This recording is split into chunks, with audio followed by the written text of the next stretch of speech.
Welcome back to Asinine Radio, or this is Asinine Radio. This is the weekly music podcast where every week we normally listen to a bunch of records from one band or one artist and we rank them from worst to best. But right now we are ending hip hop season. We have reached the end of it.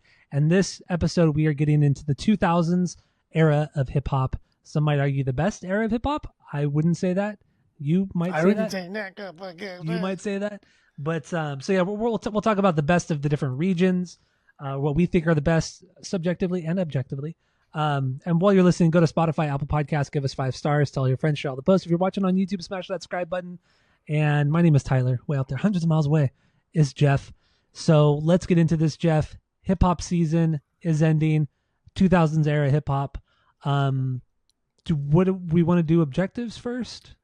So first of all, I forgot how we did it last season. Week. First of all, season. 2 weeks, I forgot how we've done it. Okay, first of all. Listen, Linda. The guy's name was Stephen Wright. That was a comedian. Oh, okay. You sure about that? Yeah. 100%. So yeah, anyway, because I was in the store one time listening to Mitch Hedberg, and one of our customers was like, oh, I like Mitch Hedberg. Yeah, you ever listen to Stephen Wright? I was like, no. Let's check him out. He's like the original Mitch Hedberg. I was like, oh, he kind of is. That's funny.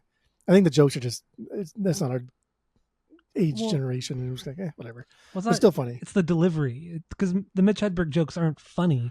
It's his delivery that's funny. The guy does exactly the same thing. Okay. Stephen Wright. Sometimes wrong. I think last time we did. Wow. Okay.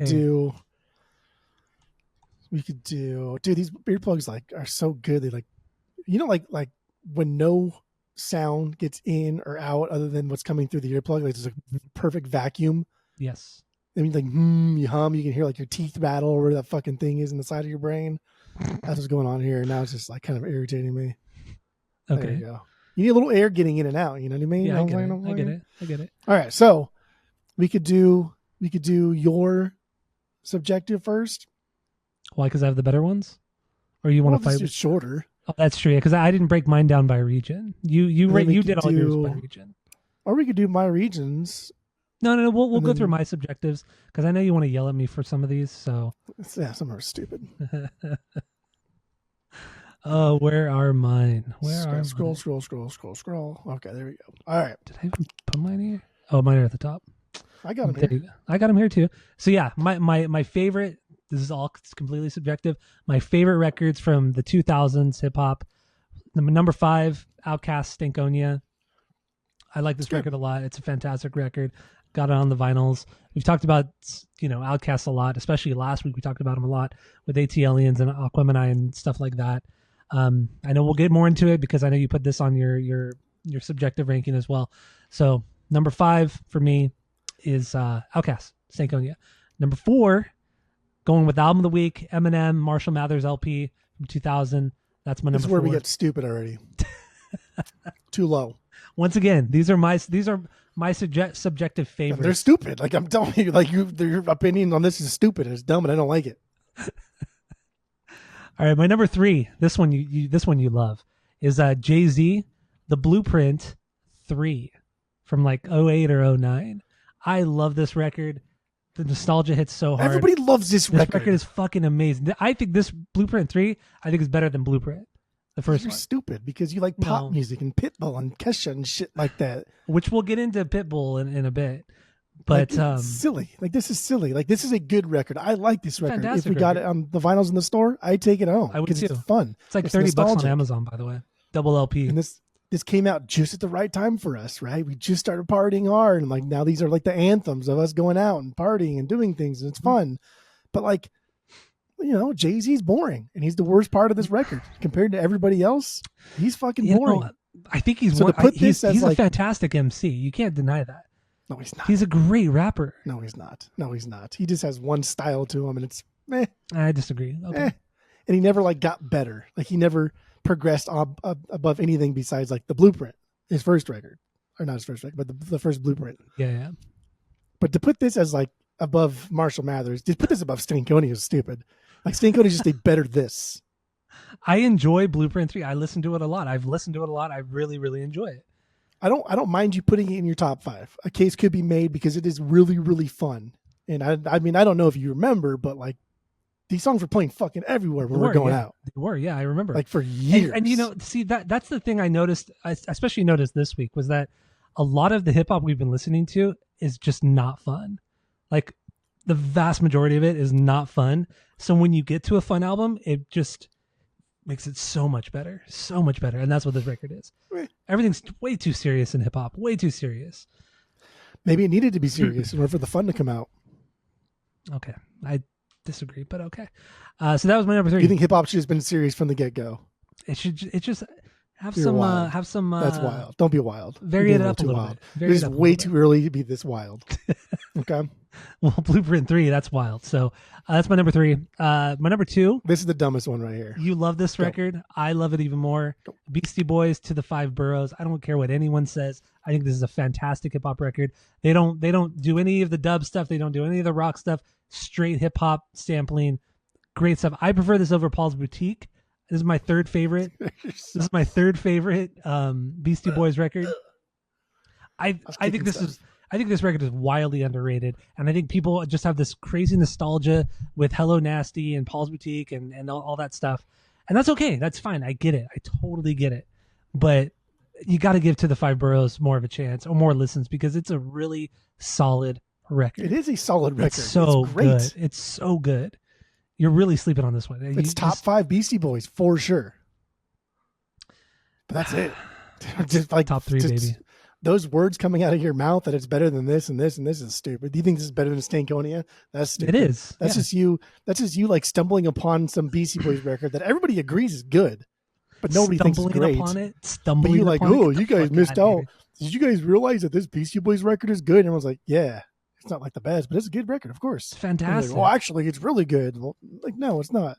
It's not fantastic. It's just good. It's a good record. With you, Jeff, with hip hop, you just like, you know, piggybacking off everybody else, liking what everybody else likes, and that's okay. Dude, my 2 favorite records are by like that's stupid, totally goofy ass bands. I like goofy hip hop. That's like my favorite type of hip hop is goofy hip hop.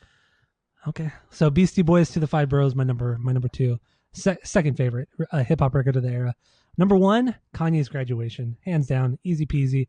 This record, this record, not only was it great, but it was the stepping stone to the next era of hip hop. We talked about it when we did this record a year ago, when we broke down Graduation, and this record is unbelievable. It's one of those records that blows me away every time I hear it too. Every song is a beyond banger. It's so fucking amazing. So Kanye West, Graduation, my favorite hip hop record of this era. So what do you got for should we get into my objectives, or are we doing objectives last? Whoa, too early. Okay. Slow it down. All right, so let's get into your bullshit. So we're gonna start with West Coast first, because we did it West Coast, East Coast, South, Southern hip hop. I think we started with South last time because I started with my least favorite. Okay, so is that what we want to do? South, Mid, East, West. That's how I'm gonna do it. Okay. So some what do of you these got? did change too. I changed a couple of these. Did you? Oh shit! Then I better look at your notes. I didn't change it there though. Oh, you changed it on your own list? Keep me on your toes. Keep changing my own list. Oh my god, you're so annoying. What do you got? So I'm gonna start with the Midwest. No, I'm gonna start with the Southern. Like I said, Southern, because this is like my least favorite. Even though there's some absolute bangers here. Yeah. Foreign Exchange. There, I'm connected. This is a fun take on what is this? What'd you say? I said I listened to this one. You should listen to every single fucking one. I listened to out of all your subjective stuff. I listened to it. And I listened to about half of the extracurriculars. So I have notes for all of a little bit. Let's backtrack a little bit. Did you listen to Black Sheep? I did. It was fucking awesome. Fucking it was fucking cool. awesome. It was so good. I didn't realize the one song was theirs too. It was the Do What Dippity. That one? No. Damn it, I can't remember the name. The Choice Is Yours? Yeah, The Choice Is Yours. Yeah, that one. I didn't realize it was them. That was a fantastic record. Good. Vinyl worthy. Yes. Okay. Do you have it on vinyl? No. I've never even seen it. I'm not even like a repress or nothing. Never seen it. Really? Okay. So yeah, you're second in line if it ever comes into our store. Okay, fair. The second line's good. It's better than third. That's true. Not as good as one, but better than third. Better than third, yes. So anyway, words. going nowhere, going nowhere fast. Like in Discogs when you have to like comment on something and you have to choose 10 words and people are like words. Yeah. That was the equivalent. And then So I don't know good. if you do it, but I read every word that they write too. Of course you have to.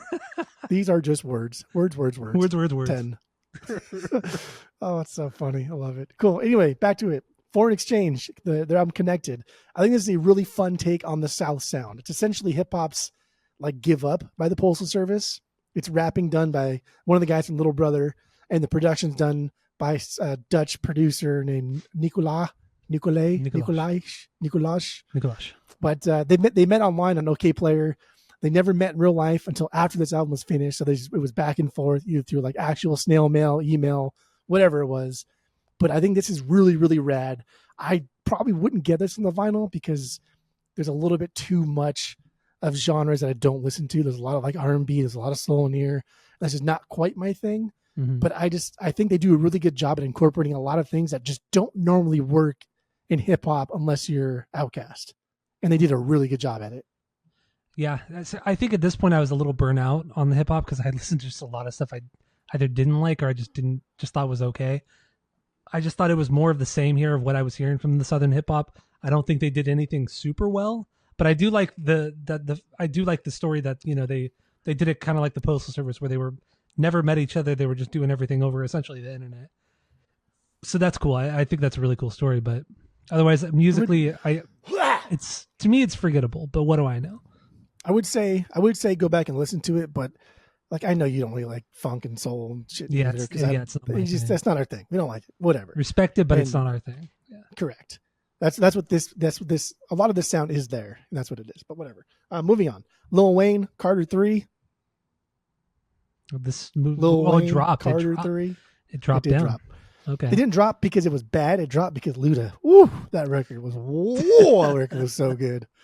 So yeah, Lil Wayne, Carter 3. Man, you gotta love this record. He does so much stuff on this record. There's so much influence that he had on, love it or hate it, but like current rappers today. Like a lot of people credit him as like, oh, I did this because of Lil Wayne. I did this because of Lil Wayne. Mm-hmm. And Lil Wayne, like, just like Fitty, like he brought it to like the populace. It was okay to be a pop star and also be a rapper. It was bigger than life. And like, God damn, dude, Lil Wayne was huge. He was huge in this era. And this was people were hungry for this record. And I don't think it's great. I don't think it's amazing. I probably wouldn't keep this on the vinyls, but I do think it's impactful and it's still pretty goddamn good. So I think this record sucks. I really did not like this record. The one positive thing I will have to say though is that he does a lot of genre hopping and he makes it so every song has their own identity. No song bleeds into another song. So I do like when bands are able to accomplish that, but even still, I don't like his voice. I don't like his rapping. I don't like any of that. I think he's very unpleasant to listen to. I know people love him. They absolutely love him, and I have more respect for him after watching that documentary and learning more about Cash Money Records, and all that shit. I have a lot more respect. Little boy band that he was in. Yeah, essentially that's what it was. It was a boy band. They even said that too in the documentary. It was pretty good. So funny. But yeah, I still don't get Lil Wayne and I don't get his appeal. I mean, just he was able to do some weird shit with the genres, but otherwise he's not good. He's not a good rapper. And I don't know why people say he's good. I don't get it, man. It irritates me a lot. I don't know what I'm missing. I don't mind that. What am I missing? What am I missing, Jeff? I don't get it. That's okay. I want to move on to something more fun. I hope you like this record. What? I hope you like this record. But Ludacris, dude, word of mouth. Yeah, it was fantastic. Oh, so dude, good. This is so good, right? So fun. God. And then when it gets to the singles and everything, where I know every word to the single, yeah, dude, it got me pumped up. This is some one, other records, but it got me pumped I had this below Lil Wayne, just because I don't know why, but I don't go back to Ludacris that often. I don't know why. I just don't. But I'm probably gonna search for this one now on the vinyls because I really want this record so bad. It's just so goddamn fun. And Luda's got like the way he just says things, right? Like the rollout, like, yo, we don't know. And he kind of just like lets the last word just kind of hang there for a minute. Mm-hmm. And like the producers on this record, he had Timbaland on this, he had Organized Noise on this, he had so many big name producers come on this thing and drop some absolutely massive bangers. Area Codes, Roll Out, like those are just wild. Really, really good songs.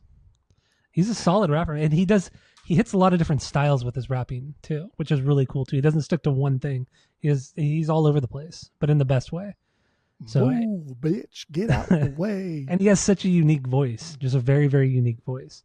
Very, like just kind of deep, but also very smooth. It's very calming. Like he can tell you a bedtime story. It's like a southern drawl that he has too. Yeah. To his rapping. It's sort of just like he really does. Almost he sounds like he's got like sort of the molasses just sort of spilling out of his mouth. Like, yes. That's good. Yeah. Damn, so good. All right, next thing. Yeah, Ludacris is great. Next thing is Clips, their first record, Lord Willin'. Yeah, what do you like about this? I thought it was good. Good gangster rap with southern beats, but putting it above Luda and I didn't get it. So this is like I think this is the first full record that the Neptunes produced. So you have like the Neptunes, and then Pusha T is one of the guys, and just everything is so different. Like none of these things should be coming together and making sense, because you do have like the kind of like gangster rap edge by the rapping, but then the production is just very much like Timbaland-esque. It's very beat driven melodies, and those are fun, but like usually you don't kind of get real rapping with it. You kind of get goofy rapping like we see with like Ludacris is goofy rapping. It's good. It's just a different kind of thing. Clips does both of them very, very well, and I think I don't know, I think this is amazing. I have this on the vinyls. Okay, good. I'm glad. Got a promo, baby. Also, watching that documentary when they were talking about the super producer episode, when they were talking about the Neptunes, I didn't realize. I mean, I knew they did a lot of production work, but I didn't realize how much of it there was. Like, there was one guy, I forgot which rapper it was, but he was like 60% of what was on the radio, like on the top 40, was produced by the Neptunes at one point. Probably. That's what he said. Like I think it was like in 1990 or 2000 or 1999 or something like that. 60% of the songs on top 40 were Neptunes produced. That's insane. But then you go back and think like, oh yeah, that is very, very them. Like that. It's hard to explain their style, but once you hear it, it's like Timbaland. Like you know it when you hear it. The only reason why like Virginia Beach is even like considered a region, because that's what Southern is, right? Virginia's south. Anything lower we talked about when friend of the pod Mike moved away. Anything lower than the Mason-Dixon line, that's the South. Anything above, that's like, we just call it East Coast. So Virginia is like right there, and this is Southern hip hop. But the only reason why anybody even talks about Virginia Beach is because of the Neptunes. Oh, yeah, 100%. Like Clips is great. Like this group is amazing. I love this record. But if you took the Neptunes production out of this and just dumbed it down, like I would never listen to this. Like I gotta have both. Gotta have both of them. Gotta have both. Gotta have both of them. Word of mouth. Move, bitch. So good. Right, and then Stankonia is my favorite Southern hip hop record. And like Unreal record. Like Outkast is pretty much always going to be number one in any decade that they put records out in whatever region they're in. Southern, definitely. Absolutely. Yeah. Oh boy, it's not even fucking fair, dude. Like it's honestly not even fair. But so Fresh and So Clean, that's my favorite Outkast song. Really? So Fresh and So Clean. Yeah, it's a great song. I love it so much. Okay, all right, cool. Yeah, moving on. All right, let's get into the Midwest stuff. Let's get into the Midwest, baby boy. Some good shit here, man. Get some good fucking shit. Are we saying it's good shit because we don't think it's good shit, or are we saying it's good shit? No, it's good shit? It's actually all really good. There you go. Yeah, because Midwest really did have like a lot of catching up to do, and it kind of really exploded with Eminem in '99, and I was like, holy shit, like we are getting recognition because of this guy, so let's start doing things our own way and a little bit different. And they definitely did do a lot of things pretty differently. I think I also changed one here too. I swapped something here. So anyway, Binary Star, Masters of the Universe. They're from, I don't know, somewhere in the Midwest, one of those Michigan states. Gives a fuck. That's their second record. Michigan is a state. Yeah, one of those Michigan states in that area. I know where Michigan is, but I don't know fucking all the other states. It's one of those Michigan states. Did you like this record? Yeah, it was good. It's solid hip hop, just really solid hip hop. I like the spacey interludes and stuff like that. There's some cool like little genre, little weird kind of experimental things for hip hop that they were doing. So I really did like this. Solid hip hop. Wouldn't get it on vinyl, but it was solid. Yeah, everything about it is just masterful and just pretty deep. Yeah. But Atmosphere is my number 4. Mm-hmm. Atmosphere, God Loves Ugly. And shout out to the friend of the pod, David, whose favorite or one of his favorite hip hop artists is Atmosphere. Slug and Ant. I think he thinks they're like the best. And you can make that argument. You're not going to win it, but I get it. Subjectively, yes, you can make that argument. I would be okay with that. But this is kind of like the birth of what we think of like emo rap, right? Which I don't know if I even put a record on the thing. Did you listen to Atmosphere? Yeah, I listen to Atmosphere. Yeah. Let's see. Which record did you listen to? The ugly one, whatever it's called, the one with his face on half of the record. Yeah, that was the one. God Loves Ugly. Yeah. Dude, these guys just run deep in that atmospheric sound that favors the emo name. They founded a record label, the Rhymesayers, that just signs amazing artists, and they all have a very nuanced sound that's unique, and they really pride themselves on. It's almost like they make a record and they say, okay, that was a good, like, deep, conscious record. Go deeper, and they got to do it all over again and go deeper and deeper and deeper.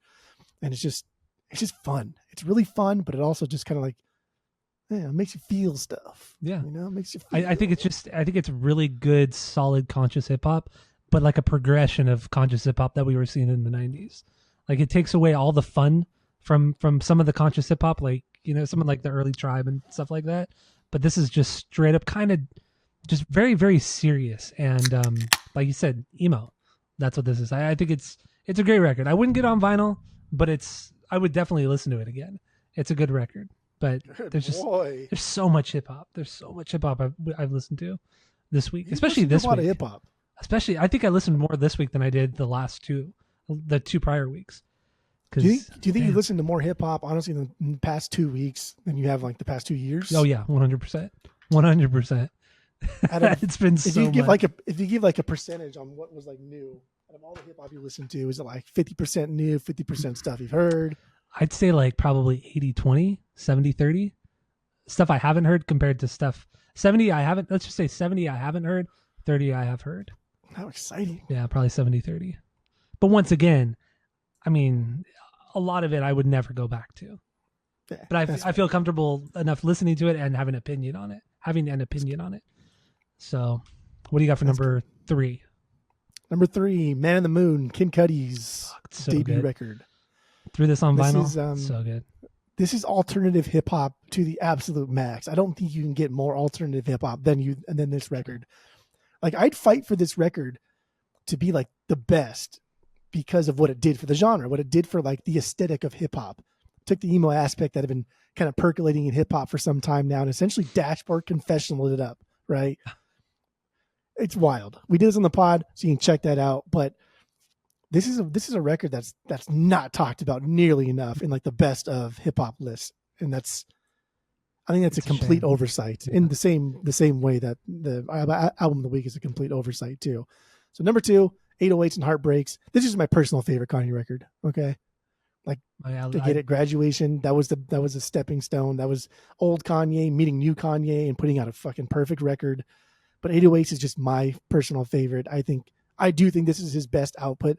It's just the most different for not just Kanye, but also hip hop. This is like, this is wild for a hip hop record, dude. This is crazy. Like, nobody did this. No, it was 808s is something so unique. And it took me a long time to get into. I used to hate this record. It was always bottom tier Kanye for me until we did Kanye last year when we did Graduation. And 808s, it bumped up from like the bottom to number 3 for me. Like 808s is possible. No, 808s might be, it's either 3 or 2 now because Graduation is, it's actually, Graduation's good. Graduation is my favorite. Yeezus is my second favorite. And I throw 808s at 3. I throw 808s at 3. Yeah. And then College Dropout at 4. That's what I would do. You never listen to Yeezus, but that's okay. All right. Yeah. I don't even know what that noise is. Rain East Coast. over Remember here. East Coast? Yeah. Well, East Coast girls are fine. That's Beach Boys. Mr. Liff, I Phantom. Suck. What? I'm just kidding. They don't suck. What was your number 1? No, I'm going my number 5. Wait, what'd you say? My number 1 for Midwest was Eminem. Oh, okay, yeah, okay. I don't think you on, said that though. Silly. But did you say? I don't think. No, I don't think I did say that. No. You just jump to the East Coast. So yeah. So what's your number 5 for East Coast? Yeah, well, also your Beach Boy thing fucking threw me for a loop. I listened to Beach Boys again today. God damn, they're so good. The CD? Yeah, of course. Yeah, Mr. Liff, I Phantom. It's produced by LP, so you get something. Obviously, it's going to be great production wise, but this is conscious hip hop to the max. Like keeping the flame lit with the most. Like, to be fair, it's a lot of like low hanging fruit, right? Rapping about like government, police, laws, stuff like that. Like that's a dime a dozen. But this guy also raps about like food shortages, how it impacts our life. He raps about like religion. He raps about like the effect that media has on like the youth. Like that's wild, dude. That's some next level conscious shit right there. Like this guy's amazing. I love this dude. Yeah, this is solid conscious hip hop for me too. Big electronic beats.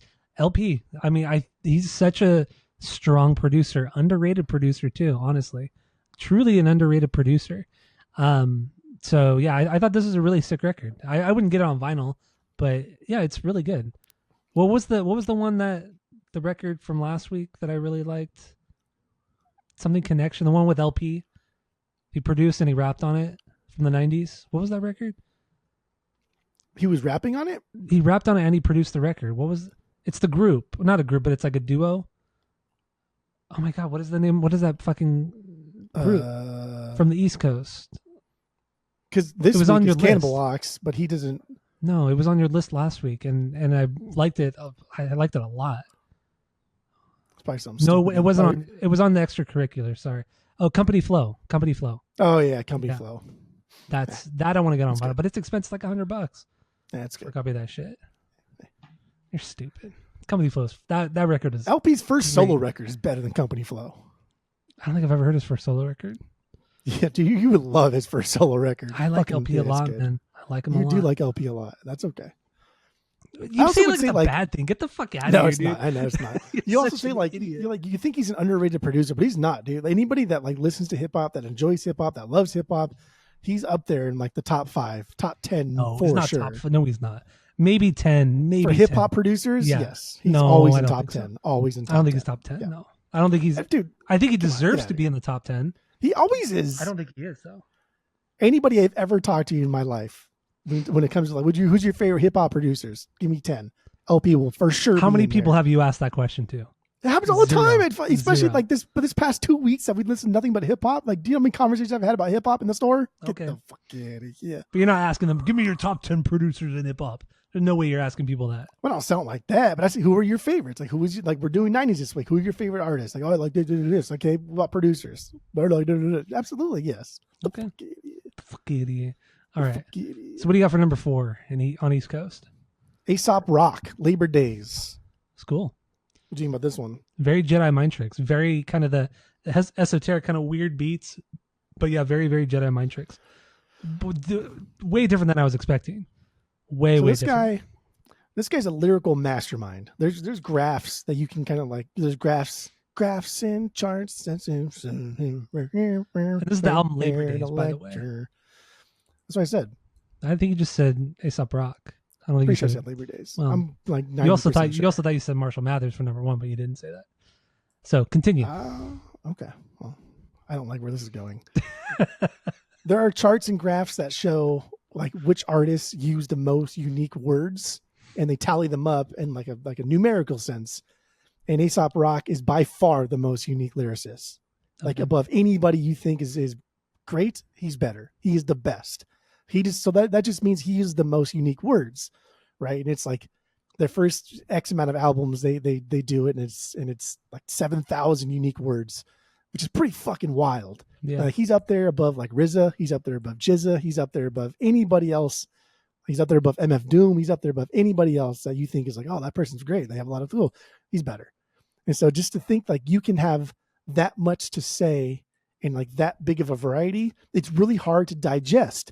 And so this guy is really the thinking man's hip hop artist. Like you got to listen to him several times, read the lyrics to finally get in and realize, oh, I get it now.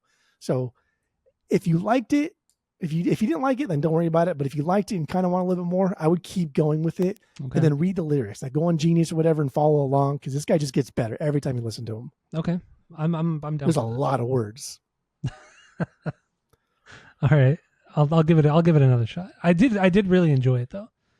But your number 3, I was kind of blown All right, away number by 3, this one. Talib Kweli. Dude, this his album record was quality, so good. his first record. So good. I mean, like, fantastic. Dude, it was gonna be good. Like, everybody thought, like, oh, how can Talib Kweli like top like what he did with Black Star, and how can he be better? Like, bro, he had Jay Dilla, Kanye, Mos Def, Black Thought. Dude, this think, record honestly, is just rife with biggest. I think this record's better than Black Star. Black Star's great. It's not better than Black Star. Black Star's fucking amazing, but I think this might be better than that. Okay.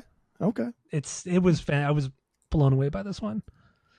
Fantastic. He's like Mos Def blew up. But he also kind of took the route of like movie star, like starring in movies and playing like an actor. There's the word I was looking for. That was he went like word. the actor route. That was a tough word. He went the actor route, and so he blew up because he's just getting a whole different demographic of people listening to his music, and that's not something Talib Kweli did. So there was a lot of like, again, people didn't think this was going to match the intensity of Black Star, and it did. And it's not because all of his guest stars, which, like, unlike Jay-Z, where when Jay-Z has guest stars, they're the front. Like, they are taking the cake from that song while Jay-Z is just providing supplementals. Mm-hmm. Talib Kweli never provides supplementals. He's always in the front. Everybody else plays secondary to him. Mm-hmm. And that's what makes his record so goddamn good. It's great, man. I really, really, really dug it. I loved his flow. Like, his flow and everything that's what made it, honestly. It's fantastic. Good. I thought it was great. Good. So, all right. Number 2. Cannibal Ox, Cold Vein. This is the first release on LP's label, and it's a classic. Very 90s inspired LP production. Produce this one? Yeah. Did he? Okay. Very 90s inspired production, very 90s inspired, like, Illmatic type storytelling and world building. The lyrical storytelling with just even more like vivid imagery, like just takes Illmatic and just kind of turns it up a little bit higher. It's very gritty and dark, just like Nas did, but you have LP producing now. And so it's just like, this is now the new generation of production. This is what we want to hear in the 2000s. And this is a perfect example of that, of just updating a classic, right? Updating Illmatic, updating it for the current times. It's great. Good. Yeah. Definitely more of electronic kind of production, but I guess that makes sense with LP. So more electronic. There's a lot of jazz and soul in here too, but doesn't overpower anything else. So I thought it was a good record. Solid stuff. I wouldn't put this in my top 5, but yeah. Because you know what I put in my top 5. I do. We talked about it. It was stupid. Well, one of them was stupid. 2 of them were just out of order. One of them was 5 Boroughs is just dumb. That's just stupid. Okay. That was just silly. Yeah, it's not. All right. So we can be silly. It's a podcast. What's your favorite East Coast hip hop record? 50 Cent, baby, Get Rich or Die Trying. I don't get it. I thought this record sucked. Oh my God, dude. This record's so good. I mean, outside of the singles, because I know them. In the club. I didn't like this record. I was so disappointed by this. So disappointed. Yeah, I consistently talk highly of this record. I love this record. I think it's great. It's gangster rap in an era that became far removed from it, but it's also endearing because it's fun. It's just fun. This is like the energy that Pac inserted into his gangster rap, that Biggie inserted into his gangster rap. The club anthems on this, dude, the guest rappers, the production, everything is iconic. This thing took the world by storm. Where like some hip hop like ventured off and found new listeners, this did so as well, because every club in America played these songs on repeat constantly. And it's just, you couldn't go to Sutra in fucking Costa Mesa that plays like electronic music without hearing Fitty. That was the only club I could think of. I know, we were definitely not the club type. Yeah, that's true. While Fitty isn't the best rapper, like he's not a very good rapper. He's like like Dre, like yeah. But my God, dude, he's endearing, and he brings life into these songs. And like, dude, everybody was doing the G-Unit thing. Remember in high school? Well, you were doing that. I think me and like Daniel Hill and probably like 2 others were probably the only ones doing the G-Unit thing in high school. And Daniel Hill was like one of the 5 black guys at our high school too.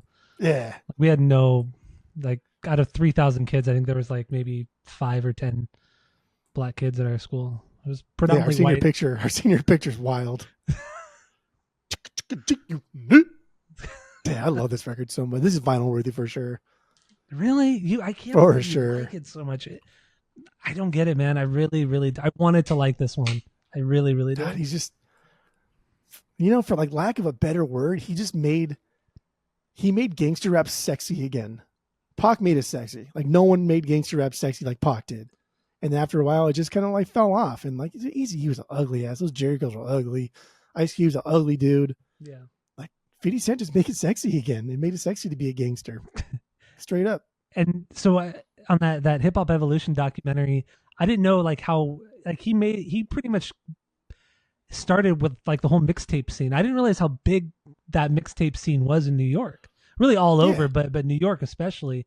And just that's how he was putting out mixtapes like every month for a long time. Like he put out this Get Rich or Die Trying, and then less than a month later, he put out a mixtape to go along with it, just because he had so much material, so much music, and he was he hustled. Like when it comes to hustling, I respect his hustle a lot because he was doing it for like the art and the culture and the scene and all that shit. But then like Jay-Z, fucking a great hustler, but he was literally only doing it for money.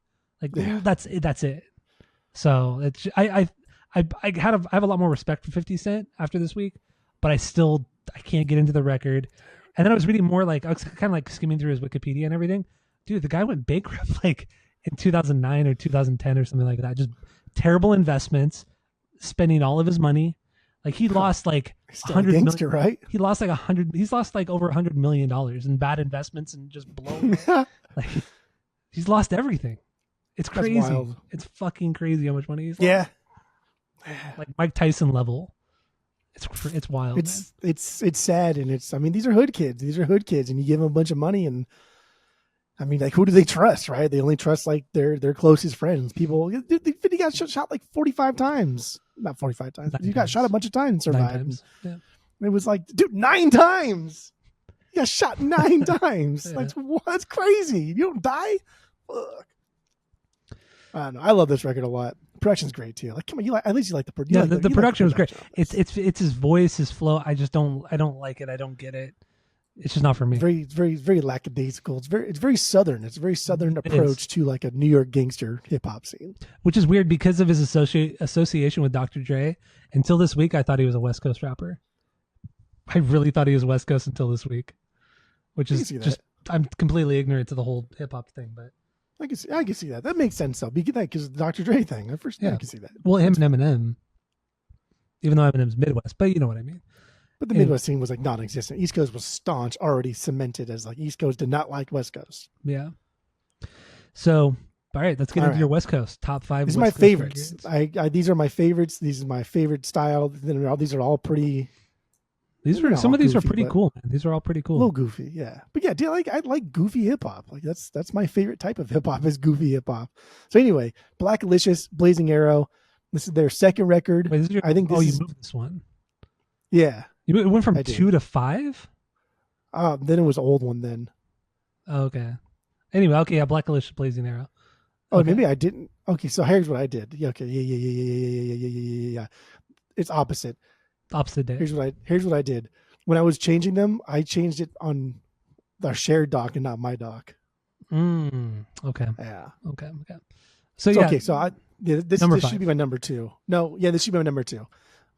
I'll do that. I'll go with my number 5. All right. You ready? Yes. Number 5 should be, because now I'm looking at the other one. Jurassic 5 Quality Control. This is my number 5. These guys dropped a little bit here. Yeah.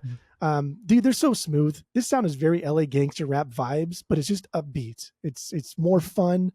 Like there's just so many gangster wannabes in this era of hip hop. So it's always nice to hear something like this.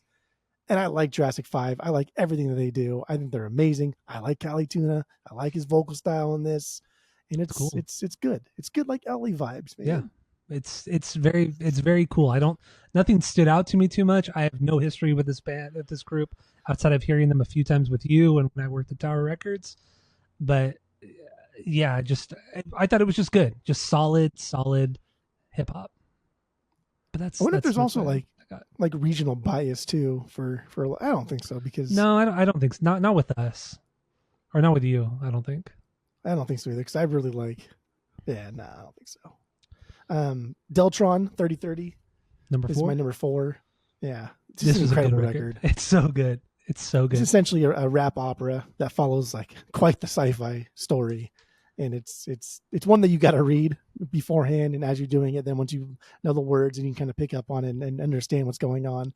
But the storytelling from Dell is amazing. Like, dude, it has such an iconic voice, and everybody knows what his voice sounds like. Mhm. But the soundscapes from Dan and Koala, did they add so much to the aesthetic? It's a great record that everybody knows what their job was, and they all executed perfectly. Yeah, I agree with you on this one. And honestly, I totally forgot that he was the one who sang on the Gorilla song on Clint Eastwood. Totally forgot. So when he started rapping, I was kind of not blown away. I was just so taken aback. And yeah, so it just, and listening to an entire record with just him was just so weird because I've only ever really heard him on the Clint Eastwood song. So it was good. Yeah, this Deltron 3030 record is fantastic. Just a lot of like electronic, like soundscapes. That was the best. That you hit the nail on the head. I mean, the soundscapes, the electronics, the synths, like everything was just so. It's a very big sounding record in a way. It goes deep because it tells us this bizarre sci-fi fantasy tale. And so when they're doing a lot of these electronic, weird, kind of quirky beats that are very like ethereal, and then Dell comes in with his very matter-of-fact rapping style, because everything he says, he enunciates so perfectly that he never slurs words. Nothing ever blends together. It's very matter-of-fact. Like you could put a period after every single thing that he says, every word, because that's the type of like vocalist that he is. And so when you have like those weird kind of like spacey sounds with like this almost like narrator going through it, it provides like a cool storytelling experience. Mm-hmm. Yeah. Love it. But yeah, I have that on the vinyls. I have my top 4 on the vinyls. Nice. People Under the Stairs, OST. This is their third record. This is the one that kind of like put them on, I'm not saying put them on the map because everybody in the underground scene knew who they were. This is just a very different record for them. But this is rich and deep in like music history. These guys amassed like an insane vinyl collection while touring the world from their first couple records. Like they were just buying records from like Germany and Sweden and any place that they went to. They just bought shit, and you know, because they're DJs, so they want to use those as samples. But they took pride in like learning about the source material rather than just like sampling it, like thus bringing the digging aspect a new perspective. Mm-hmm. So instead of just using a James Brown sample, because I don't know a lot of funk souls, I can't pick out like an obscure reference. So James Brown was the most obscure I could get. Instead of picking out something like that, they picked out, you know, something more obscure and then like learned about this artist and like talked about this artist in liner notes. And then in it shows like, oh, the sample we used from this guy from 1967 who released one record. They're just vinyl heads. They're music heads, and they loved it. That's cool though. I love that. I love that dedication and just that passion, the dedication and passion. Something you don't see with your Jay-Z's or anything like that. Nah. Once again, Jay-Z's not a producer either. He's strictly just an MC. But he's a butt. So yeah, this People Under the Stairs record, I thought it was fine. It didn't hit me the same way as most of the other ones on the West Coast. Your top 5 West Coast did. It was good, but coming off of, because I listened to a couple of the other records prior to this, and they were just so much better than People Under the Stairs, and it was fine. It was good, just good. Okay. But also I've noticed too, this week, all of these hip hop records are fucking long, like an hour 20 per record. A lot of words, a lot of it's not even like skits, instrumentals. Yeah, it's not even like filled with skits. It's just like beats and music, which is cool. But when I'm trying to power through these and they're an hour 20, you gotta skip some songs. You don't power through them. Yeah, I had to. I listened to a lot of fucking hip hop. Had to. All right. Number 2, Black Alicious, Blazing Arrow, their second record. I think this is slightly better than their first one for me. I love these guys. Gift of Gab, super underappreciated rapper. And nobody really talked about him that often until he died a couple years ago. And then it was like, oh, like, yeah, Black Alicious, Gift of Gab. Yeah. But I think he's incredibly poetic with his rhyming styles, like how he says things. Mm-hmm. I think it's really, really fun. And a lot of rappers kind of don't get into that. I don't know, that more poetic approach. It's very one-dimensional, and that's what like makes a good rapper and separates him from like a great rapper. Also, like this record is wild, dude. They got Zach on here from Rage to sing a song, and it's just, dude, it's so good. This is Sacktown at its best. At its best. it's a good record. It's really, really good. I enjoyed this one a lot. Fuck that city too. I've only driven through that city, but yeah. That's all you fucking need to do. But yeah, no, this is a great record. I really, really enjoyed this one. It's like it's poppier, conscious hip hop. Like it's a little bit more fun. Doesn't I feel like it doesn't take itself as seriously. I like a lot of the soul elements on this one. There's not really any R&B, but mostly soul. But they do it in like a really good way to where it doesn't. I don't zone out. If that makes sense. So it was good. I really enjoyed the Black Delicious. Cool. And my favorite West Coast, and also probably my favorite record on this, like just from a purely subjective standpoint, which is very close to the album of the week. Like those two are just neck and neck. But Ugly Duckling, Meat Shake, I love this group so much. This was a great record. Like I know I like you like this record because it's very, these guys are traditionalists, much like but they're so much fun because they I mean this is not a knock at all because I think they update it in much the same ways like Cannibal Ox updated Illmatic, but these guys are they're rapping in the traditional style of Golden Age of hip hop. They are doing that sound, they are doing that kind of production. They're just updating it to make it a little bit more contemporary. And if you like this, you should listen to their first one. Their first one I like less than this one, but their first one is more, I think, in the style that you want more of. Really? I mean, I thought that made sense. I mean, you know that I like 80s hip hop a lot, but after this week, I don't know. There's a lot of 90s shit that I was really into. But I mean, this Ugly Duckling record was solid. I was really, really surprised by this. Vinyl worthy. I got no G this baby. That's something, dude. How did you find out about our this store? It's funny because a long time ago when I worked at Dave & Buster's in Orange, friend of the pod David, we've always gone back and forth on like music because we have very similar musical tastes, and then also it transcends in from like punk to hip hop. But this is one of his favorite groups was Ugly Duckling. I think he turned me on to this like a long time ago.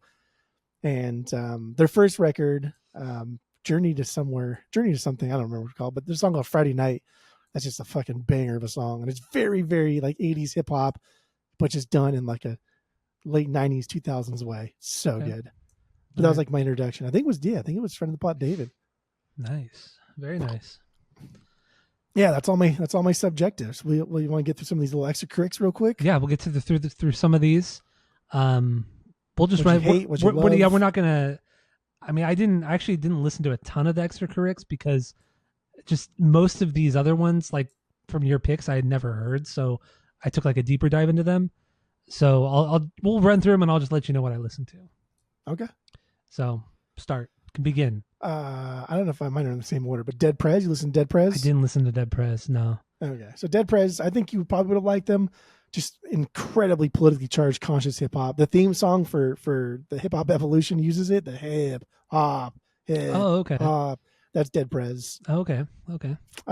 Pigeon John, you listen to Pigeon John? I did not listen to Pigeon John. Pigeon John's very like Ugly Duckling kind of, very like goofy, kind of like that. I think you like Pigeon John too. Okay. I'll just skip Swayze. Yeah, I did listen to it though. I listened to Let It Beat just because I'm like, it was so popular when we were like in our early 20s. And Justin and me love this record. And I know we've done it on the podcast on a forgotten episode. I'm like, maybe I'll like it more now. But I got halfway through. I'm like, this is just stupid. I don't know. Let It Beat. It's not for me. That's okay. So down at the motel. Mad Villainy. Of course I listen. I got this one on vinyl, so of course I listened to it. Fantastic record. Yeah. I mean, this is just pure art. This is just redefining again what underground hip hop even means. And then I forgot too how short these songs are. They're all 2 minutes long. There's 22 tracks, but they're all like 2 minutes long. So it's mostly just like power through them, baby. Well, it's not just that. It's a record too where it just seemed like it was like a first thought, best thought kind of thing. Or it's just kind of like I'm gonna throw. Madlib's gonna. He's like I'm gonna throw down a beat, just rap over it, MF Doom, and that's just what you get. It's just like it just seems very kind of seamless, natural, just off the cuff. Natural. Yes, exactly. Yeah. It's a great fucking record. Do you sell this on vinyl? It's really no. Just because like we see this a lot. Always available. Yeah. Yeah. Quasimodo. You listen to Quasimodo? I didn't listen to Quasimodo. Quasimodo's cool. This is Madlib.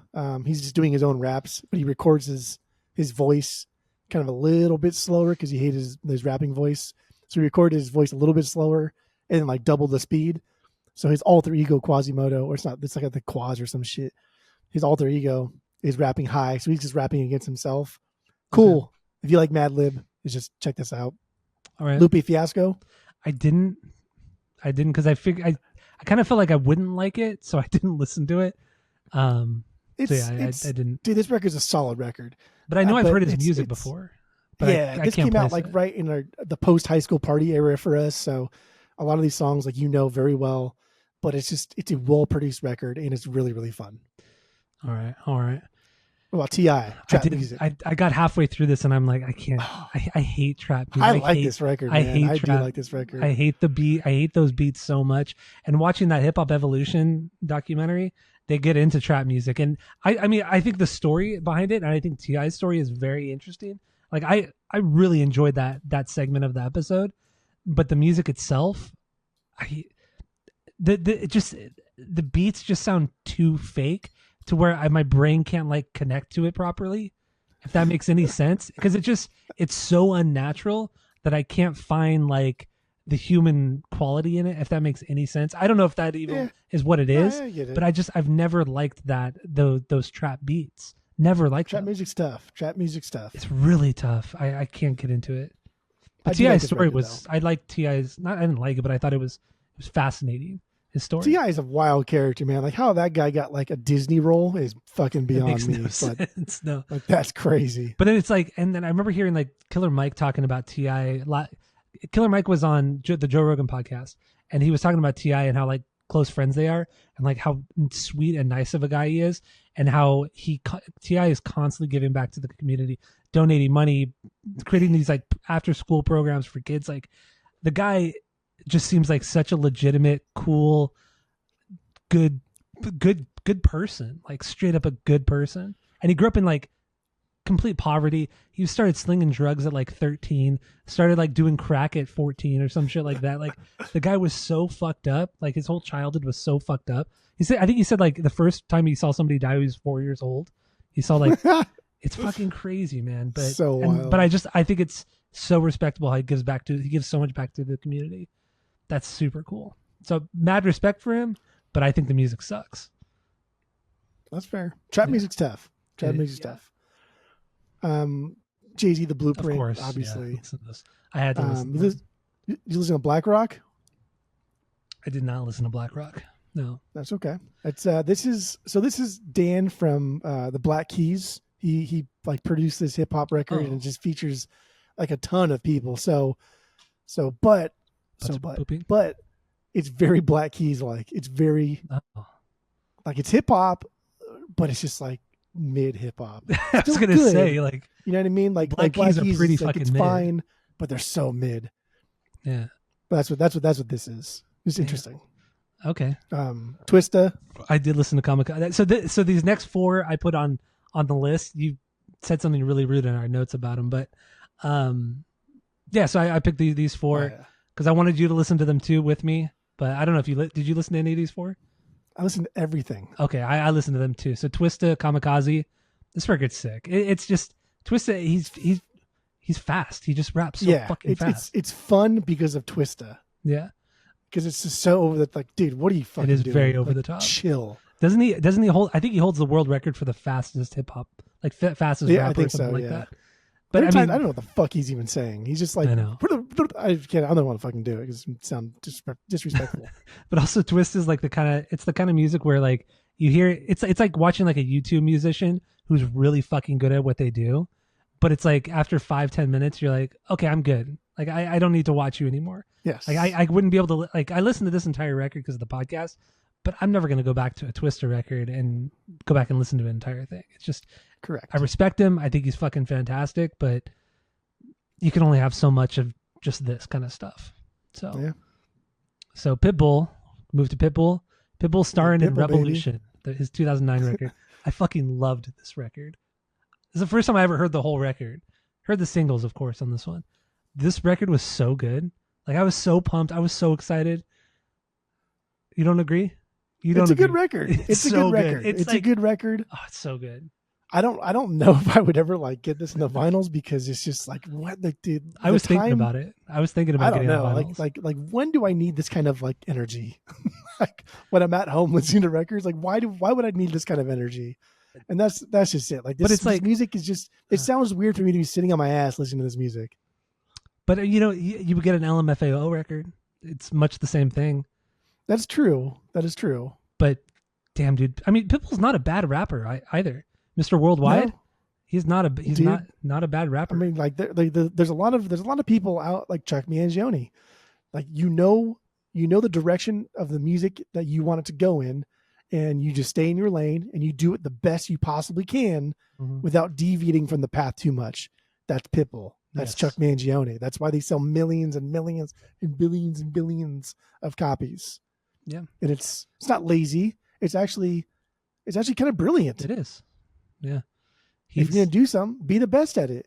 And he's the fucking best at it. I mean, it's just the way he mixes the pop with some of the reggaeton at times, which I hate reggaeton, but the way he just mixes the pop and hip hop is just, I think it's fantastic. And it's just straight up fun. It's the best way to describe it. It's fun music. It's straight up fucking fun. I loved it. I had so much fun with it. And Tammy was mad. She was hearing it while I was listening. She came in. She's like, why are you listening to this shit? I'm like, you can't deny me. This is not good. And then we went out to dinner that night and we were talking about Pitbull again. She's like, yeah, it was actually pretty good. It's so good. It's fucking fantastic. Just like the hotel song, right? The hotel room song. You can bring your girlfriend. And then there's a song with Little John on it too. It's fucking insane. Yeah, it's insane. Dude, B.O.B.'s on this thing too. Yeah. This is the first I've ever listened to this whole record too. I don't think I've ever listened to more than like 7 Pitbull songs. Yeah, same here. God, yeah, it was so much fun. He has a lot of people on this record. Dude, I actually really want to do this on the podcast at some point. I think it would be so much fun to break down this record and Mr. Worldwide in general. I like that he gave himself that name too. I think he gave himself that name, but and again, dude, match the aesthetic, right? Like if you're gonna get a nickname, don't make it regional, make it worldwide. Make it worldwide. But like, don't make it too obscure and out there. People can't remember it. Like you just Mr. Like the only thing dumber than Mr. Worldwide is like Mr. World. You know what I mean? Like that's the only thing more stupid than his actual nickname. It's just if you said Mr. World. Perfect. Yeah, Pitbull, underrated marketing master, underrated in hip hop. Let's just say that. So NERD, In Search Of, I think this was a 2002, I believe it was. I think this is their third record. I mean, we talked about the Neptunes and Pharrell and forgot the other guy's name, but nobody ever remembers his name. I forgot his name. But anyway, yeah, this is. I think NERD put out maybe 6 records. I think the last one came out in 2012, something like that. But I mean, once again, we talked about the beats are fantastic. Just Pharrell, I like him. He's smooth. Pharrell's smooth as a rapper. It's a fun record. I think it's just like the reason why I wouldn't buy it on the vinyls is because it's too much like funk and soul and stuff and R&B. I don't get the references. I didn't grow up listening to the music. I don't really like the music. And so when there's a big hook that comes in and there's this big drop, like I know it's a song that I probably should know if I listen to the music, but because I don't, that intensity is lost on me. Okay, I get that. But it's still good. Like anything that Pharrell touches is going to be fucking good. That's true. Very true. It's very once again, like it's very, very unique. I didn't realize it until this week how unique the Neptunes were with their beats. But yeah, that's a great record. Good stuff. Jesus. Last thing here, Missy Elliott, Under Construction. It's fine. It's Why did you put this on here? Because I mean those songs on this record, the singles were massive. Yeah. They were so massive. Yeah. So I thought we'd maybe get more of that, but much like her first record, I think I listened to last week. It's mostly just R&B, a lot of singing, which isn't bad. It's just not my thing. Yeah. So I mean, I was a little disappointed because I wanted more of just like the crazier shit, which is fine. Yeah, it's fine. I have nothing bad to say about it. It's just not my thing. And I get her significance and watching that documentary, that Super Producers episode was fantastic. It talked about Kanye. I didn't get that far. Oh, you didn't? So they talk about Kanye, No. they talk about Neptunes, they talk about Timbaland and Missy Elliott and like their relationship. And their relationship was super fucking cool. And like they even said like we're musical soulmates. Like we get into the studio and we work for like weeks straight, not like spending all of like 20 hours a day in the studio. And it was a great episode. Great episode. I mean, production wise, this record's amazing. Timbaland Yeah. slays at pretty much anything he fucking does. Hip hop, like he's top 5 producers in hip hop, hands down. I don't like everything he puts out, but you can't deny the guy has a sound and it is fucking amazing. For sure. So For sure. Bro. All right, so let's get in. Let's wrap it up. Let's get into the what we think are the best records objectively of the 2000s era. So, okay, we going back and forth on this one. Whatever you want to do on this one. Let's do back and forth. Let's do. I think we should do back and forth. I'll start with me. Oh no, okay, yeah, yeah. Back and I'll forth. start with me though. Yeah, start with me. That's the pecking order. Yeah. Yeah, but so objectively, again, I mentioned it earlier. Just there's no need for just like subtle digs like that. You know what I mean? Like you don't have to do that all the time. Yes, I do. So I made a remark earlier that I will fight for this one because I do think this should be on the objective list for best hip hop records of the 2000s, and that's Kid Cudi's "Man on the Moon." That's my number 5. I think that it deserves to be here. I think that it just did something so vastly different. Didn't just like further the genre in any specific direction. It just fucking flipped everything upside down and just showed everyone like, dude, this is hip hop, man. This is like jazz music. You can do whatever the fuck you want. And that is wild. Mm-hmm. And he's got good flow, man. He's a good rapper. I think he's okay. I think he's a good rapper because he tries to do a lot of things and he's not really good at any of them. But like much like his name suggests, like Kid Cudi, he does it much like a kid would do. Much like I'm trying to mimic my idols, and here's how I'm going to do it with amazing production. That's Kid Cudi. All right, number 5. My number 5 is Outkast Stankonia. I mean, I think this is their best record. Stankonia is their best record. Yeah, I know. I said it. I don't give a fuck. Like you said, it has their best song, right? So Fresh and So Clean. That's true. So fresh and so clean. Yeah, I think this is just a wildly influential record. Some might argue that what was a Speaker Box and what was the double album that they did? Who cares? Nobody would ever argue that. I think some people would argue that would be the better of the 2 records of the decade. But Stankonia argues that. Just fucking unsubscribe to this. And then... yeah, Stankonia, my number 5. What do you got for number 4? I don't want to say things. Number 4. Oh, hold on there, dude. Well, Get Rich or Die Trying. All right. Objectively, I think this deserves to be in the top 5. I think this did something for the genre. It reignited something and it bridged the gap between pop and like NWA, pop and like the gangster rap era. Like these guys could never have been 50. Like Tupac was the only person that could have been as big as 50 Cent. But like Biggie could never have been this. Biggie wasn't sexy. Nobody could have been as big as 50 Cent was. 50 Cent was fucking huge. He was massive. Whoa. Did you hear that? Yeah, you open up a champagne bottle or something, or what? No, dude, it was a fucking bottle. It was a Corona. God damn. Frighten the dog. Well, who's up there? What dog's up there? Phoenix. Oh, I didn't know she was here until she popped her head up right now. Phoenix is such a lady. She's something. She's something. All right, so Get Rich or Die Trying. Objectively, you think number 4? All right. Yes. So my number 4, I'm gonna say it's gonna be Jay-Z. For sure, Jay-Z, but it's either going to be Blueprint 1, or it's going to be the Black Album. I mean, okay, so it's not the Black Album. Good. What?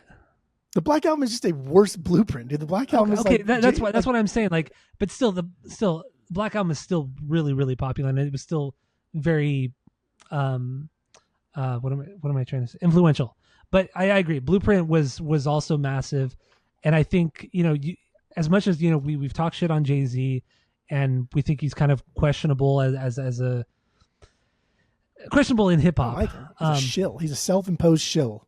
Yeah, he is. But you can't corporate shill. You can't deny his influence on hip hop as musically, as a rapper, as a company, as a figure. I mean, the guy's fucking so influential. I mean, he truly is Mr. Worldwide when it comes to hip hop. He is, yeah. With the whole Rockefeller Like, brand. dude built a and all that brand on top of a brand on top of a brand. Yeah. And just like showed everybody in hip hop that, hey, dude, you can also do this. You can also make your own brand. shit. Yeah. It's easy. Check it out. No, you're right. I get You're it. right. That's what he did. So I like it. that's Like why it. it's Blueprint. Let's just say Blueprint is objectively number 4. So what do you got for number 3? Okay. Number 3, Stain County. Yeah, this is. I mean, I don't think this is hit or Outkast's best record, but Of the 2000s. this is a pop record. This is for sure. This is their best record of the 2000s. Between this and Speaker Box, like, come on, that record's And Idlewild. But yeah, this is a fucking pop record. Like, it's insane, like how poppy this record is. But it never loses its hip hop edge. It never loses its southern edge. It's well respected. Mm-hmm. But it's a pop record, and that is just crazy. That is crazy that you can make a pop record this explosive, this amazing, this catchy, right? Like it's crazy. It is. All right, so it's on another level. Like dude, Outkast's run of like 3 or 4 records is it's unreal. Maybe like the best in all of hip hop. wait, From ATL Southern Play all the way to Stain But County. I mean, but you also can't deny Speaker Box and was it Love Below? You can't deny how massive that Love record Below. was. You know what I mean? It's like as much as we talk shit on the Andre 3000 side or his record on that one because that one sucks. But Big Boy's record, I think he does Speaker Box, right? Mm. I don't remember which one he does. He does the last one, so maybe the Love Below. Is it I don't know. Yeah, whatever one What's he the does. first one? I don't remember. The Big Boy album part of that is fantastic. Andre 3000 mediocre best, and we all know we've talked about it plenty of times before. Andre is nothing compared to Big Boy. Big Boy just blows him out of the water in every way. Andre's just like wannabe fucking beatnik poet who thinks he's like psych rock and fucking all this other stuff, and it's just like, yeah, He's fine. He's not bad by any extent, but he's fine. So that's your number 3, Stankonia. My number 3 is 50 Cent. Get Rich or Die Trying.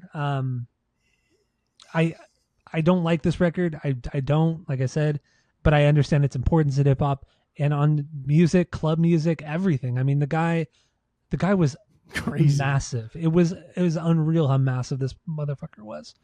I mean, what else can be said?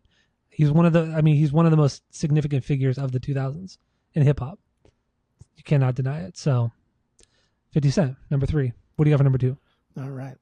I think, number 2, Album of the Week, Marshall Mathers LP. That's my number 2. Really? Okay. So I'm going to put Kanye Graduation as number 2 because I think this record was so significant for hip hop and the progression of hip hop, but I don't think it had the same impact overall in music, even in hip hop. It was so massive, but compared to Marshall Mathers is my number 1. I don't care. I mean, that was so important to hip hop, bridging the gap. You got that right. Bridging the gap, between white people and hip hop. That's what Marshall Mathers was. Anyway, Kanye's Graduation is my number 2. I think it's still very, very significant. But it's one of the greatest hip hop records ever made. Easily ever made. Yeah. Graduation, my number 1. Or College Dropout, excuse me, not Graduation. College Dropout is my number 1. Really? Yeah, College Dropout. This changed the game. There wouldn't be a Graduation. Of course. But there wouldn't be like contemporary hip hop without the College Dropout. We have an entirely different sound in production, and no one's ever done this before. And Kanye had already kind of like done stuff with Jay-Z and done other songs prior to this one, so it wasn't like a huge departure. But hip hop has never heard anything like this before. This was so bizarre. This was so out there. This was so not just, I don't know, man. Like Kanye had no like gangster ego or persona. And, that's one thing that made him so different was that he didn't have that kind of background. Like his parents weren't super poor. Like they were pretty successful, not super rich or anything like that, but he didn't come from like the projects really. He was fairly well educated. He didn't come from that gangster lifestyle. He came out of fucking nowhere. Not out of nowhere, but he fucking hustled too. Like after watching that documentary too and watching his hustle and like how he just did not stop with Jay-Z. Like he went to, because he got signed with Rockefeller and he did not fucking stop. Like he harassed Jay-Z so much trying to be like a rapper more than just a producer, because that was another thing too. Kanye was like one of the first ones to become like an equally respected rapper as well as producer. He did both things, and up to that point, that never really happened, at least like not on a massive level. So that's what also makes him. That's one thing that makes him so important to the scene, is that he did both. He does everything. Kanye is everything. Kanye is he's one of the best rap producers of all time. He's also just one of the best producers of all time. Yeah, I agree. And you get guys like Dre who created a sound. And it was a very specific sound, and when you hear that sound, you know you're transported to that exact demographic and that location. Yeah. And it's like, oh, that's cool. That's amazing what you did there. Like, that's crazy. Most people can't even fathom how difficult that is. What Kanye did with his samples and his beats and his just like world building with just music is on a different level. I agree. It's not transporting you to a specific area. It's not transporting you to anything. It's blowing your fucking mind on every single song. Well, it's like where like the beats and the samples are now the forefront, and you could take the vocals out of this entire record and you get something like the LP like really excels at, is you take like a lot of the stuff that LP does, you take the vocals out and you're like, wow, dude, you're a really, really good producer. Like Kanye just like, this is not a knock to LP, because like someone has to be better than other, right? Yeah. But like Kanye just did LP sound so much better. Yeah, I would agree with you on that. Also with like Dre, no disrespect, because I think objectively he has the best sounding records of all time, but he's very much a one trick pony. He does one thing really, really like perfectly. Like, you cannot get better than Dre at that one kind of style, and it's a very stripped down style. There's not a lot of noise, not a lot going on, but there's enough there to hit you so fucking hard. And that's why when you hear Dre beat, you know it's fucking Dre. And I know we actually haven't talked about 2001 at all, but goddamn, I listened to 2001 again this week. That record is 1999. Oh, is it 99? Yeah. Oh, that's true. Huh? Yeah, it is 1999. What am I thinking? But either way, it's called 2000. Either way, like 2001 doesn't get enough love. That record is fucking true. phenomenal. That record is it doesn't phenomenal. Because I mean, the Chronic is. I mean, they're both perfect, honestly. The Chronic and 2001. But yeah, 2001's so good. It's fucking you. I forget how many fucking hits were on that record too. Yeah. There's so many hits on that one. But yeah, I don't know. Kanye, I get it. Kanye, number one. So anyway, is that all we got for this one? That's all we got for this one. That's it. We did it, kid. We did. Hip hop season is just about over. So yeah, we're about to get into Marshall Mathers LP from Eminem. Thanks for listening. Go to Spotify, Apple Podcasts. Give us 5 stars. Tell your friends, share all the post. Watch it on YouTube. Smash the subscribe button, and that's it. That's all.